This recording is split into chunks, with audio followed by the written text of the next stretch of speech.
Allah barakaatu mbokk ñu leen ziar waat ñaar leen jàmm yéen ci Guyassar TV télé talaata ñett fan ci weeru décembre 2024 ñëw ci xibaar dañ koy door rek assemblée nationale bi nga xamante ne ci doon nañ ko amal démb maanaam 15e législative yi kii di El Malick Ndiaye di doomu Linguère moom moo mujjee nekk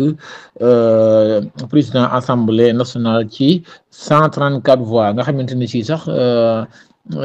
am na ñeenti voix yu ko woteel yoo xamante ne ci sax Pastef moomuñu leen kii di El Malick Ndiaye nag moom ginnaaw bi mu démissionné ci gouvernement bi nekk ki nga xamante ne mooy président assemblée nationale moom nag démissionné na ci gouvernement bi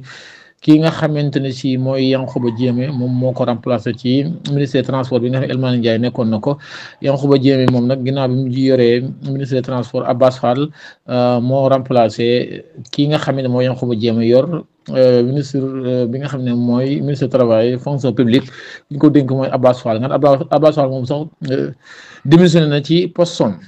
observateur nag ñoom dañoo ñëw di xam le kii di El Hadj Malick Ndiaye mi nga xamante ne ci ma nga dëkk fële ca Daara Jolof mu ne sax yàlla baax waaye Mor Ndiaye la ñu doon tudd yàlla def ñu tudd ko kii di El Hadj Malick mu mel ne tur woowu da koo topp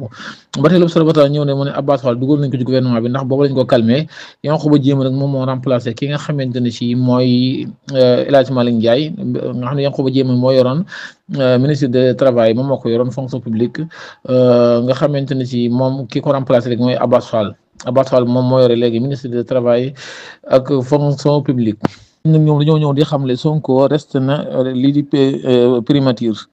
Abbas Fall intégré nañ ko ci gouvernement bi El Hadj Malick Ndiaye moom moo monté fële ca assemblée nationale mu ne Sonko des na ca primature ki nga xam ne mooy Abbas Fall duggoon nañ ci gouvernement bi El Malick Ndiaye moom ma nga ne faax toog ca assemblée nationale. Walfadjri quotidien nag mi ngi ñëw di xamle El Malick la surprise du chef mu ne El Malick mooy surprise su kilifa gi mu ne Aïssata Tall Sall mooy présidente du groupe Takku Wallu Ayib Daffé mooy président du groupe les patriotes. Aïssata Tall Sall moom sax moom mi nga xamle ne toogo yi nga xam ne ma nga ca assemblée nationale vice président yi juróom-ñett yëpp ñii di waa Pastef yanoon nañ ko ba ci bureau yeeg maanaam caissier yëpp lii di waa Pastef yanoon nañ ko mu ne loolu du yoon mu ne dina dugal recours ci kanamu yoon bu ko defee nag ñu mën a am ay toogu foofu ca assemblée nationale. ci quotidien ñi dañoo ñëw di xamle ne Yankhoba Diémé remplacé na El Malick Abbas Fall dugal nañ ko ci gouvernement bi. dañuy waxtaanee la xewoon fële ca Ndar mooy atteb juróom-ñett fukki nit yi nga xamante ne ñu ngi leen doon atte te mu ñeeloon campagne bi nga xamante ne ci maanaam violence dafa amoon fële ca Ndar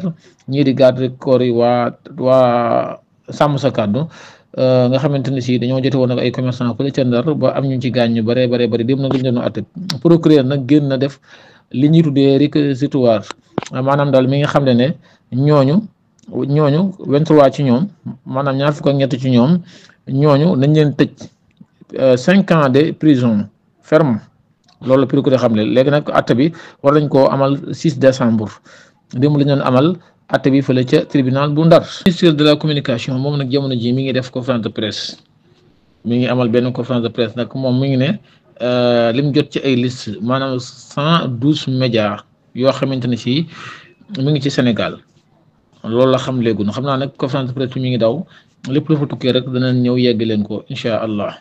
ci assemblée nationale ba tey 15 législatives yi Marie-Angélique Diouf moom moo jiite groupe parlementaire bu Pastef les patriotes Cheikh Thioro Mbacké moo ca topp nag ñi nga xam ne kii di Amadou Ba moo ngi ci biir nga xam ne 8 vice président yëpp ki nga xamante ne mu ñooy waa Pastef yanu nañ lépp. parti gi nga xam ne amoon na ca diwaanu Mbour démb. quartier bi ñuy tuddee 11 novembre lakk gu métti la benn yaay moo ca faatu ak ñeenti ak juróomi doomam